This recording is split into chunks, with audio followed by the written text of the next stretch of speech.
మన ఊరు కోసం చెరుకు రైతు గుర్తుకు ఓటేద్దాం, వెంకటేశ్వరరావు అన్నను గెలిపిద్దాం. చెరుకు రైతుకు ఓటేద్దాం, చక్కని పాలన ఆశిద్దాం. Side please, we are the local. Side please, we are the local. Side please, we are the local. Side please, local voice. బయటి వారు వద్దు, స్థానికులే ముద్దు. రైతన్న మేలుకో, బీసీవైని గెలిపించుకో. జిందాబాద్ బీసీవై పార్టీ, చెరుకు రైతు గుర్తుకే మన ఓట్లు.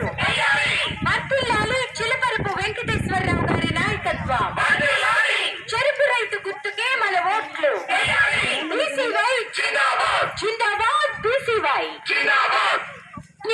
వివేకవంతులు, రాజకీయ చైతన్యవంతులైన తిరువూరు నియోజకవర్గ ఓటరు మహాశైలకు వినయపూర్వక విజ్ఞప్తి. ఓటరు మహాశైలరా, మే 13వ తేదీ అనగా సోమవారం నాడు జరగనున్న సార్వత్రిక ఎన్నికలలో మన బీసీవై పార్టీ అనగా భారత చైతన్య యువజన పార్టీ నుండి మన తిరువూరు నియోజకవర్గ ఎమ్మెల్యే అభ్యర్థిగా పోటీ చేస్తున్నారు చిలపరపు వెంకటేశ్వరరావు గారు. వీరి ఎన్నికల గుర్తు చెరుకు రైతు. చెరుకు రైతు, చెరుకు రైతు. కావున మీ యొక్క అమూల్యమైన అతి పవిత్రమైన ఓటు ముద్రను చెరుకు రైతు గుర్తుపై వేసి చిలపరపు వెంకటేశ్వరరావు గారిని అఖండమైన తిరుగులేని మెజారిటీతో గెలిపించవలసినదిగా కోరుచున్నాము.